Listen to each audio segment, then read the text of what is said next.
Dzień dobry, cześć i siemanko. Moi drodzy, dzisiaj na totalnym luziku pokarmimy sobie pajączki. Pokażę Wam kilka moich ptaszników, które są dla mnie bardzo ważne. Wybiorę takie, które mają jakąś taką ciekawą historię. No i konkurs. Konkurs z super nagrodami, ale warunek jest jeden.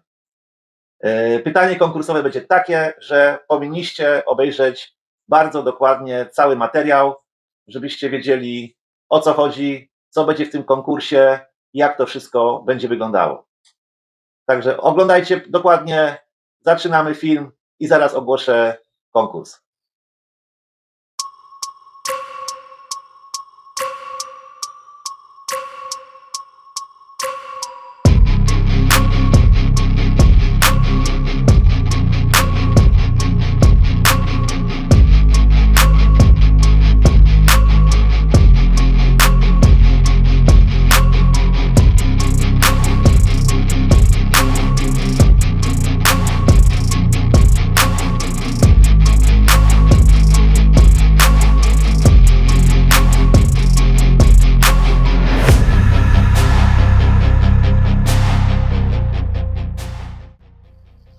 No to zaczynamy.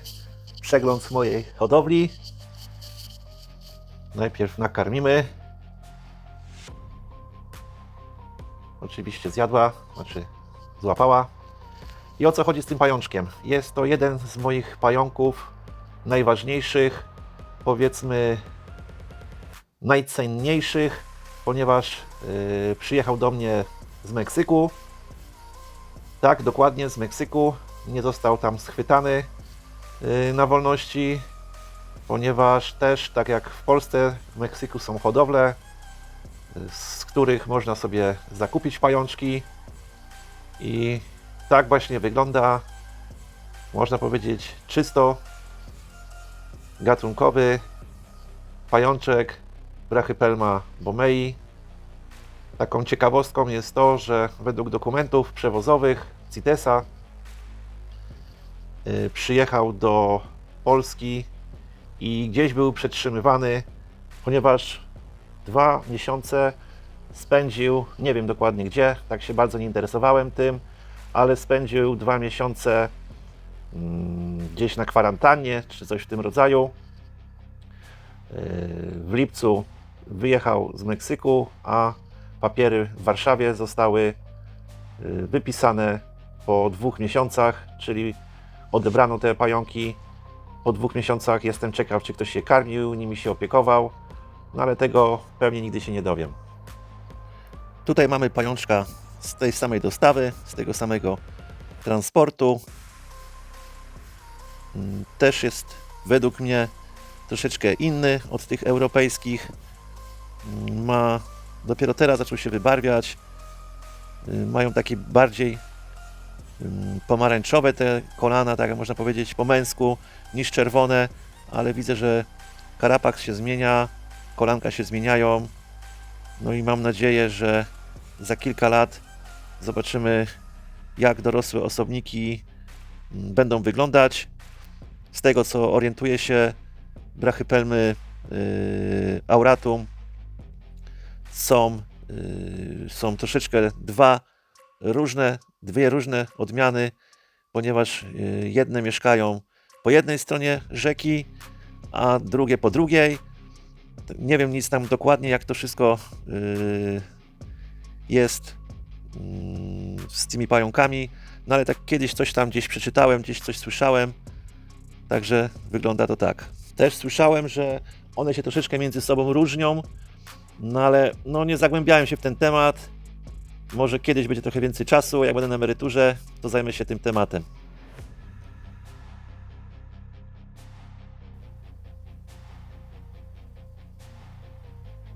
Tutaj mamy samiczkę Brachypelma classii z mojego rozmnożenia. Oczywiście drogie jedzenie specjalnie dla Was do filmu. No, masz szczęście, chyba mnie usłyszała. Pajączki bardzo żarliwe. Czasami wiadomo, jak już są przesadzone, najedzone, to już nie chcą jeść, ale Generalnie tam nie ma problemu z jedzeniem. O, i tak to wygląda. Bardzo ładny pająk. Po wylinkach są piękne. Mówię to dla osób, które nie mają tego pająka albo nie widziały w rzeczywistości na żywo. Naprawdę super pajączek. No i jak to się mówi, polecam też jako pająka na pierwszego.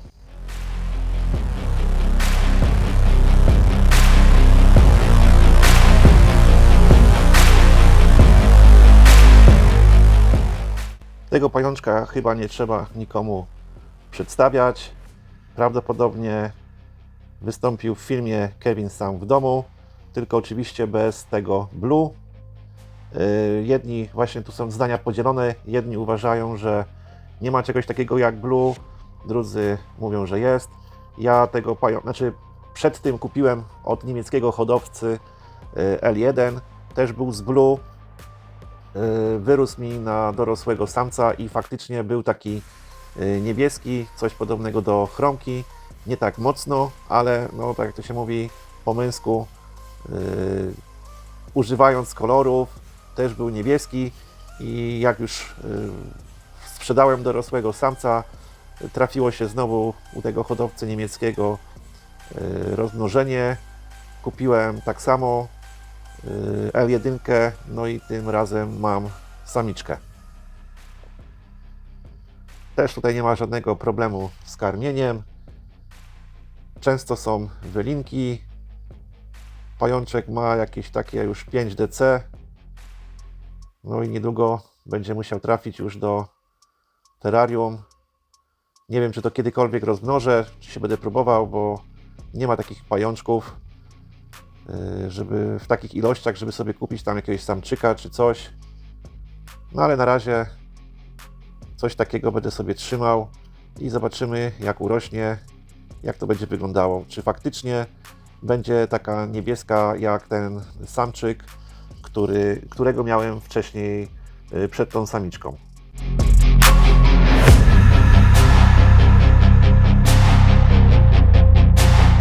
Tutaj jest chluba mojej hodowli.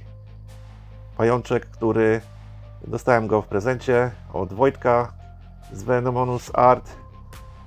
Także kiedyś go już pokazywałem. No tutaj jest trochę pojemnik zaniedbany, jakieś muszki. Na te półki nie zaglądałem 2 tygodnie. Po prostu no, maluchy karmiłem. No i trzeba będzie zaraz zrobić porządek. No ale jak sami widzicie, nie ma żadnego problemu z jedzeniem. No tutaj jest susza, temu pająkowi nic nie zaszkodzi. Ale ja tak robię, że jednak bardziej wolę, żeby miał wilgotno. Uważam, że każdy pająk to jest stworzenie żywe i tą wilgoć, wodę musi mieć. Nigdy nie trzymam na suchym. Ewentualnie, jak to się mówi, jak to się mówi, wypadek przy pracy, czy jakaś mała obsuwa, że nie zdążę podlać, bo te pająki mają ciepło, po 29 stopni je trzymam. Mam jeszcze jedną samiczkę i samczyka, także mam 3 pajączki. Co z tego będzie, czy kiedyś mi się uda, nie wiem. Na razie jest to małe, wolno rośnie, chociaż no, jak to się mówi, zauważalne są przyrosty. Ja tam nie mierzę każdego pająka po każdej wylince, ale tak na oko, no jakoś tam troszkę widać, że po wylince jest większy, ale to nie są takie jakieś przyrosty jak przy innych pająkach.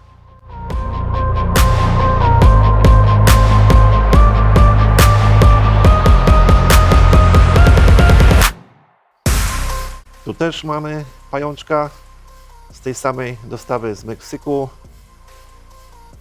Tutaj powiem Wam, no, że rosną bardzo słabo, chyba ze wszystkich braszek najwolniej. Także jak ktoś uważa, że Brachypelma hamori czy Bomei rośnie wolno, no to uwierzcie mi na słowo, że w porównaniu ze Smitką hamori strasznie często linieje, szybciej rośnie, a te naprawdę wolno rosną.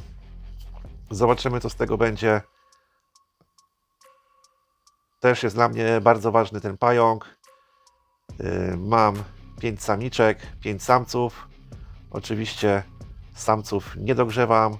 Stoją w pokoju w minimum 20 stopniach, a samiczki, tak jak inne braszki, są podgrzewane tak do 28 stopni. No i jak jeszcze podrośnie, może po tej wylince co będzie, też już trzeba będzie terrarium zrobić. Ja mam tyle pająków, że już znowu trzeba będzie, nie wiem, zmieniać hodowlę, zmieniać pomieszczenia, bo tak się wydaje, ale jak się kupi 10 kliszówek, taki przykład dam, to po 4-5 latach robi się 10 dużych terrarii. No i jest potem problem z placem. Ja już nie kupuję, znaczy staram się, dałem sobie słowo, że nie kupuję nowych pająków, ale cały czas coś tam się trafi i cały czas coś tam nowego, jakieś tam wynalazki, dla mnie wynalazki sobie dokupuję. Na pewno żeście zauważyli, że ja nie zraszam terrarii, po prostu wlewam wodę, żeby pająka nie stresować. Pająk jak będzie chciał, pobierze sobie tam, jak się mówi, wodę pobierze z tego podłoża, a jeżeli nie, to po prostu one częściej jedzą, ponieważ no wiadomo, w każdym robaczku jest tam jakaś woda i to, jak to się mówi, są dwa w jednym, pająk się nie stresuje i według mnie więcej je, co się automatycznie łączy z tym, że są szybciej rosną, więcej mają wylinek, że uważam, że to jest fajny patent.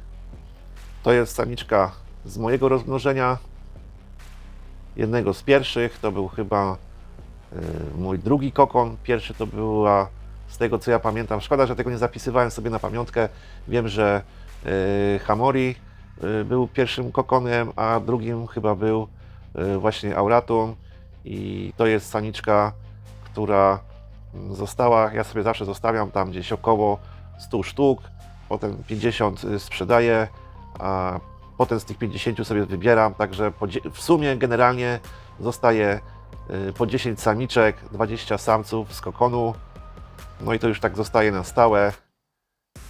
Tutaj karmić oczywiście nie będziemy, nie ma po co. Wylinka jeszcze miękka, także musiał linieć pajączek kilka dni temu. Zostawimy, poczekamy 2 tygodnie i będziemy próbować karmić.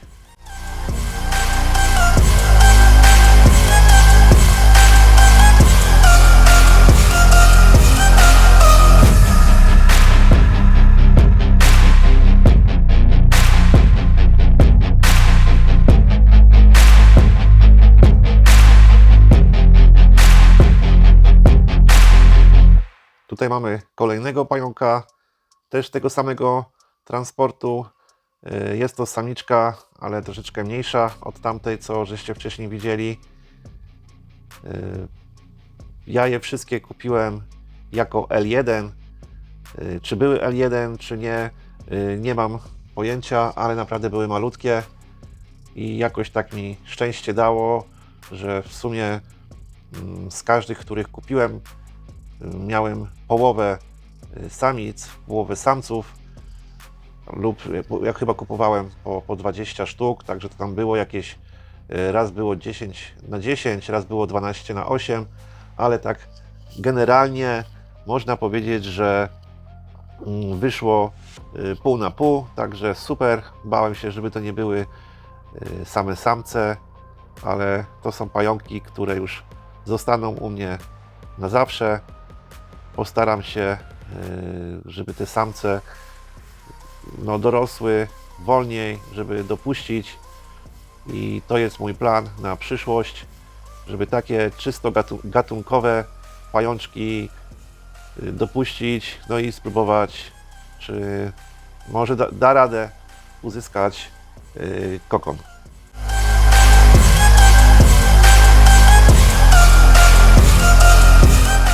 Kolejna samiczka. Chyba już na ten temat tego transportu powiedziałem wszystko. Chyba jeszcze zostało to, że były to drogie pająki. Nieważne, czy to były Auratum, Smithy czy Bomejka. Były chyba, z tego co ja pamiętam, były droższe trzykrotnie od takich samych zakupionych czy cenowo w Polsce. No trochę zamieszałem, czyli były 3-krotnie droższe od ceny rynkowej w Polsce. No wybaczcie mi, bo ja tutaj tak, staram się tu wszystko robić, nagrywać, skupić się i jeszcze przede wszystkim jakieś bzdury nie powiedzieć, głupoty. Także muszę się ze wszystkim tutaj skupiać. Jakbym mnie ktoś jakiegoś strzelił babola, to dajcie mi znać. Ostatnio też nazwę źle napisałem w opisie filmu. Jeden widz to wyłapał, także dziękuję mu bardzo. I co? Dajcie mi znać, co wy sądzicie o takich doniczkach, jako domkach. Czy wam się to podoba?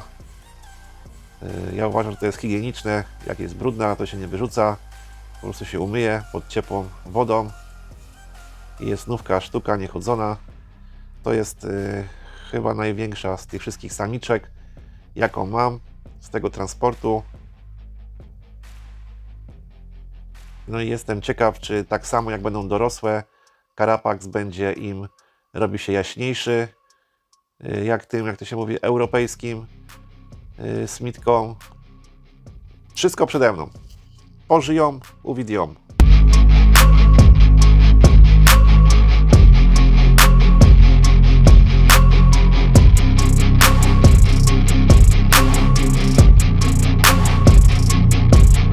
Tutaj kolejny ptasznik z Meksyku, przywieziony z Meksyku.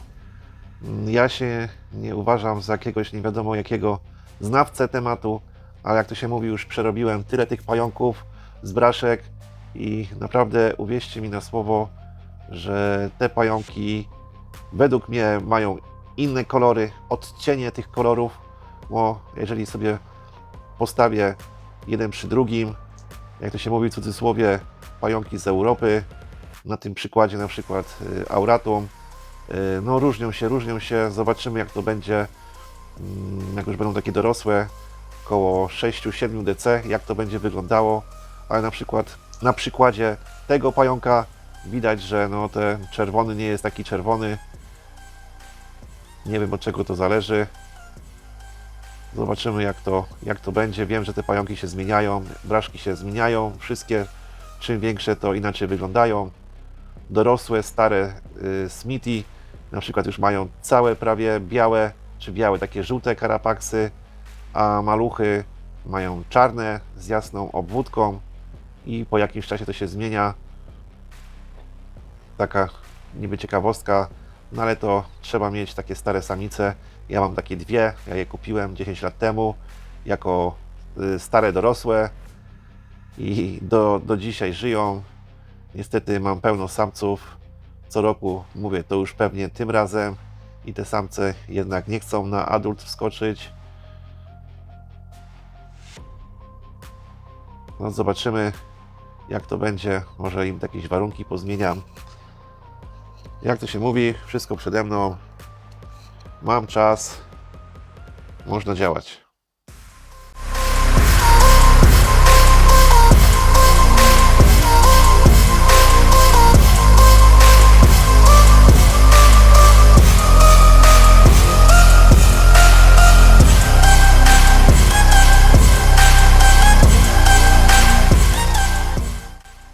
Teraz na tapetę wlatują najgorsze pająki dla mnie pod względem karmienia, wylinek. Także to jest jakaś katastrofa. Naprawdę, jeżeli ktoś ma takiego pająka, to wie o czym mówię. Prawdopodobnie jest to jeden z największych ptaszników z Gamostola, no ale tragedia. Co bym nie dał, czy Snickersa, czy coś innego, nie chcą jeść. Między wylinkami, które są co roku, pomiędzy wylinkami to zje tam z 2 razy, 3 razy. Nie wiem o co chodzi. Cały czas obserwuję, zapisuję kiedy jadła, kiedy nie. Bardzo malutkie kupiłem te pajączki, przyjechały z Niemiec od hodowcy, który je sam rozmnożył. Jestem ciekaw, jak to będzie wyglądało, jak będzie duże. Mam nadzieję, że ja dożyję tego czasu. Jeżeli dalej będą jadły po 2, po 3 robaki pomiędzy wylinkami, to naprawdę jest to tragedia. Próbowałem im zmieniać warunki. Trzymają na suchym, na wilgotnym, w temperaturze 20 stopni, potem przez rok 25, potem prawie 30. No i cały czas te same efekty są. Nie chcą jeść i na tą wielkość to powinny mieć przynajmniej z 2-3 wylinki w roku, a mają jedną. Teraz wlatuje super pająk, którym nie ma problemu z karmieniem. On jest najedzony, chyba nie będzie chciał jeść, no ale spróbujemy. Naprawdę je jak trzeba. Ja mówię, na poczet filmu próbuję karmić, ale mam nauczkę. Teraz po prostu będę starał się, jak będę film jeszcze kręcił, bo wiem, że widzowie chcą takie filmy. Oczywiście nie wszyscy, bo są dla nich nudne, ale są osoby, które lubią takie karmienie, opowiadanie, więc następnym razem będę musiał to jakoś tak inaczej zorganizować. Pająki, które po prostu będę dawał do filmu, pająki, które zjadły, a które nie. Nie będę ich pokazywał w nagraniu lub coś w tym stylu. Tak, żeby, jak to się mówi, fajnie się to oglądało i szybciej czas zleciał przy oglądaniu takiego filmu. Wiele osób twierdzi, że to jest pulchra. Niestety to nie jest pulchra. Jak mi się uda kiedyś, żebym miał jedną i drugą powylince, zrobimy takie porównanie. Pulchra jest dla mnie więcej taka, jak to powiedzieć, świecąca, taka jakby lakierowana. Wybaczcie mi, no ale jakoś to chcę Wam wytłumaczyć obrazowo, żebyście wiedzieli, o co chodzi. Ta jest bardziej taka matowa, brudniejsza, taki kolor nie jest taki czarny jak przy gramostoli pulchra. Także to są całkiem dwa inne pająki, bardzo do siebie podobne, ale żeby je rozróżnić, po prostu trzeba mieć je dwa koło siebie, wtedy na 100% każdy, nawet niedoświadczony terrorysta będzie wiedział, że to jest to, a tamto jest tamto. Tutaj mamy moją drugą wielką tragedię pod względem karmienia wylinek. Także naprawdę te pająki, nie wiem co z nimi jest, że nie chcą jeść. Już karmię z ręki. Niedługo będę musiał chyba karmić własną piersią, a w dalszym ciągu nie chcą jeść. Mam nadzieję, że to jakoś się zmieni po jakimś czasie, jak dorosną. Bo jak ja mam je tak karmić i co chwilę karmówkę wyrzucać, to naprawdę jest bez sensu. Miałem jeszcze dwie samiczki gramostola grossa, które mi padły. Już były takie 6 DC i tak rok po roku. Też nie wiem, o co chodzi. Prawdopodobnie miały u mnie złe warunki i nie trzymałem takich, jak powinno się trzymać, ale na temat tych pająków jest bardzo mało informacji w internecie. No i wyszło jak wyszło. Tutaj mamy kolejną Brachypelmę bomei, która też przyjechała z Meksyku. No dzisiaj się Wam staram takie te najdroższe pokazać pająki. One się też wielkościowo trochę między sobą różnią. Nie są takie same tak jak u Brachypelmy smithi czy auratum. Tak samo u bomei mają inny przyrost po wylinkach. Samczyki oczywiście trzymam na hodowli, nie podgrzewam, po prostu stoją tylko wysoko, tam wiadomo jest ciepło, a samiczki już w ciepełku, żeby rosły.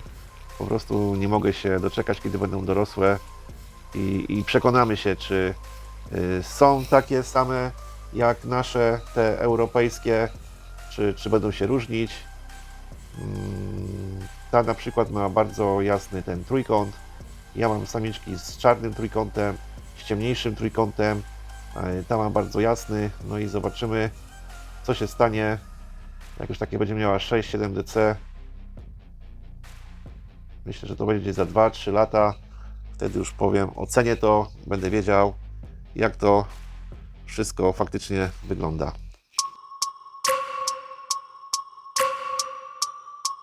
O, tutaj jeszcze pokażę jej siostrę, jest o wiele mniejsza, tak samo jedzą, tak samo mają takie same warunki. No i mi się przypomniało, że chyba wtedy były takie bomejki były chyba po 25 zł za L1, a ja za nie płaciłem chyba po 80 czy po 100 zł za sztukę. Na każdego pajączka mam oddzielny CITES, taki międzynarodowy. I to tak wygląda. Myślę, że to jest ciekawe, że Wam się podoba, jak jesteście jeszcze na tym etapie filmu. Staram się nie zanudzać, pokazywać pajączka z każdej strony, żeby można było porównać go z tymi naszymi europejskimi. No i to tak wygląda.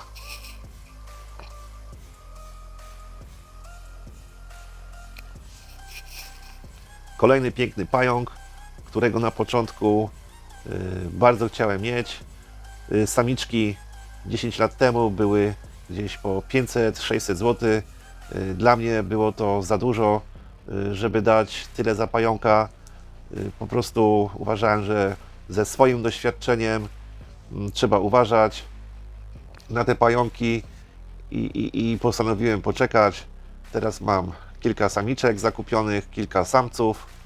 Jest to piękny pająk, szczególnie po wylince. Te kolory naprawdę jest coś pięknego. Jest, jak to się mówi, pająk z topki z mojej hodowli. Na początku bardzo marzyłem mieć i teraz mogę pochwalić się kilkoma samiczkami. Mam 3 dopuszczone. Zobaczymy, co z tego będzie. Jest to moja 3. próba już, ponieważ 2 lata pod rząd samiczki linieją. Zmieniam im warunki: mokro, sucho, zimno, ciepło. Za każdym razem mi się nie udaje. W tym roku nie jedzą coś po dopuszczeniach, także też chyba lipa będzie. Staram im się te jedzenie zmieniać, karmówkę raz dubia, raz szarańcza. Także kombinuję jak mogę i naprawdę będę w szoku, jak mi się to by udało. No ale na tą chwilę jest lipa. Kiedyś słyszałem taką opinię, że te pajączki nie powinny być jako gramostola, że jeżeli ktoś się za to weźmie porządnie, zmieni im nazwę, ponieważ one naprawdę dużo jedzą, często wylinki, duże przyrosty po wylinkach. No ja się nie znam, ja po prostu słyszałem taką opinię i z Wami się nią dzielę, że ktoś tam powiedział, że jak będzie rewizja w tych pająkach, to tam zrobią z 2-3 porządek z tymi pająkami, tak samo jak mają w Ksenezji zrobić, bo coraz więcej tych nazw jest. Te nazwy prawdopodobnie wszystkie pochodzą z Niemiec, od niemieckich hodowców, którzy zmieniają nazwy prawdopodobnie, też tak słyszałem plotki, zmieniają nazwy, żeby kolekcjonerzy kupowali kolejne pająki. No i też mi się to nie podoba. Zobaczymy, jak ktoś się za to weźmie, zrobi porządek, to może tych Ksenezis też będzie trochę mniej. No ale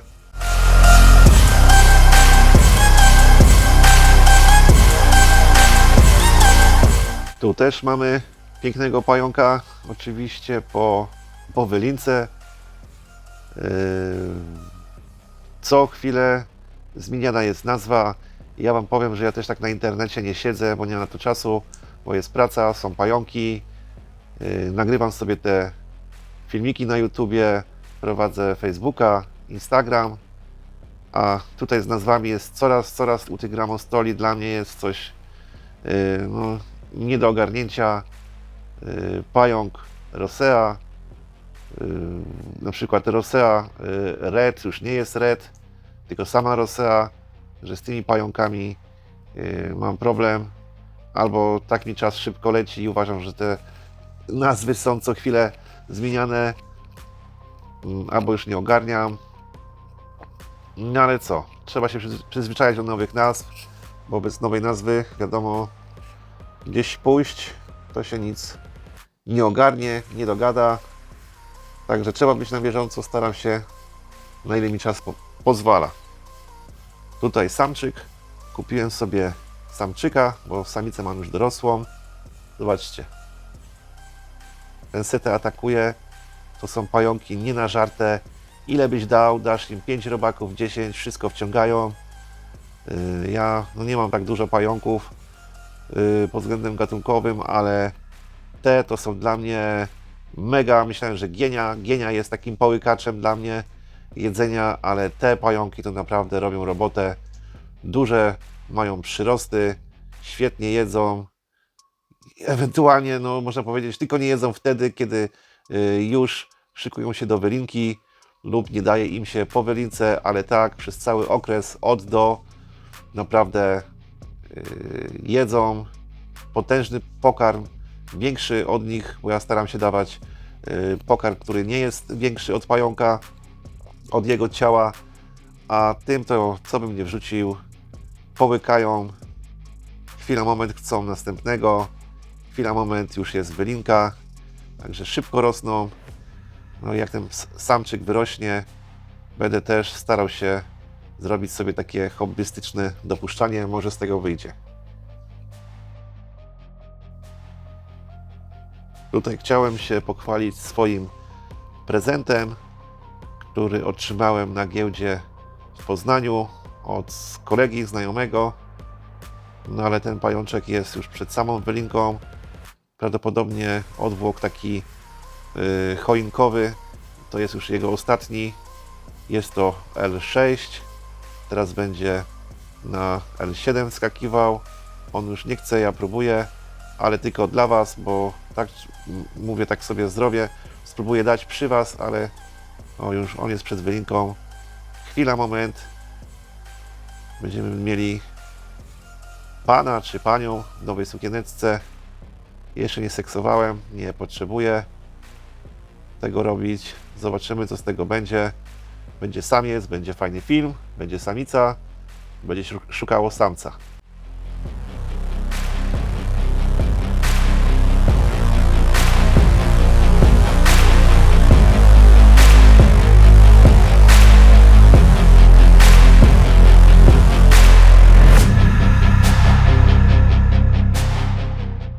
Dobra, żeby Was nie zanudzać, pokażę Wam ostatniego pajączka przed ogłoszeniem wielkiego świątecznego konkursu. I to też jest meksykański nabytek. Też jest duża różnica. Nie wiem, czy to było z jednego kokonu kupiłem, czy to było z różnych, ale w takich samych warunkach trzymane pająki. Jedne są większe, drugie mniejsze. No ale jak widzicie, gruba. Ja już bym nie dał jemu jeść, a na poczet tego filmu dałem jeść i proszę bardzo, wyczesana, gruba samiczka, no ale robaczka wzięła, jeszcze specjalnie dałem takiego dużego, dla mnie to żaden problem. Jest sobie takiego dużego, czy go zje, zobaczymy, ale chyba jak go zje, to pęknie. A myślałem, że jest przed wylinką, bo już taka gruba, tuściutka. I tutaj to, co mówiłem na temat właśnie tych kolanek, tutaj można zaobserwować, że te kolanka są naprawdę jasne i nie wyglądają tak na tą chwilę jak przy naszych Auratum, w cudzysłowie oczywiście, europejskich.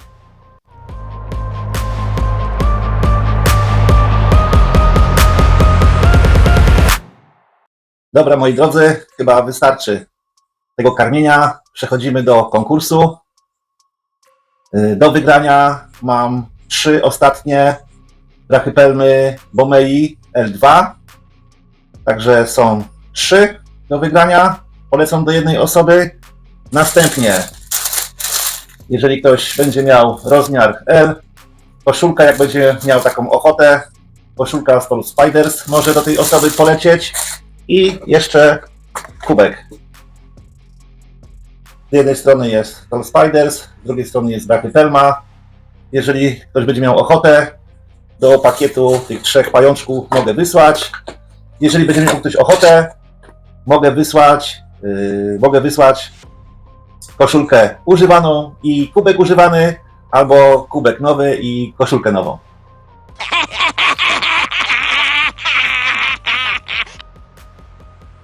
Dobra, to teraz co trzeba zrobić? Mam nadzieję, że oglądaliście film i mnie w tym momencie nie zawijecie. Trzeba podać dokładną ilość ptaszników, która wystąpiła w tym filmie. Trzeba podać w komentarzu dokładną ilość i wypisać przynajmniej 3 nazwy pająków, które wystąpiły w tym filmie. Ze wszystkich osób, które udzielą poprawnej odpowiedzi, którą na tą chwilę w trakcie montażu jeszcze sam nie znam, z tych wszystkich osób, które poprawnie odpowiedziały, napiszą w komentarzu ile sztuk i 3 nazwy, wylosuję nagrody, czyli jeszcze raz 3 Brachypelma Bomei L2, koszulkę, jak ktoś będzie chciał używaną albo nową, i kubek, dorzucę jeszcze magnesik, Tall Spiders, fajne nagrody świąteczne. Czas zgłoszeń i poprawnych odpowiedzi jest to 23 grudzień do godziny 23:59. Po prostu w Wigilię rano wybiorę wszystkie osoby, które poprawnie odpowiedziały i zrobimy losowanie. Będę musiał to nagrać, potrzebuję czasu i w kolejną sobotę, to jest chyba, tutaj będziecie widzieć, w sobotę, którego zrobię filmik krótki i podam zwycięzcę losowania, który otrzyma ode mnie wszystkie te nagrody.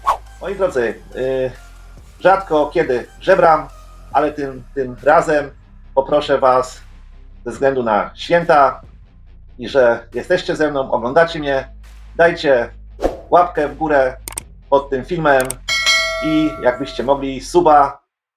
Trochę się zaczyna rozkręcać ten kanał, chciałbym, żeby jakoś to szerzej poszło, a ze względu na to, że filmy dodaję poza granicą Polski, YouTube to w ten sposób robi, że no, pomniejsza te zasięgi, także jakbyście mogli ze względu na święta, łapka w górę, subik i czekam na Wasze odpowiedzi. Even when you feel low, you can still go. Even when you feel slow, you can still go. Even when there's no hope, you can still go. I never answer to no, man, I still go. Go, go, go, go, go, go.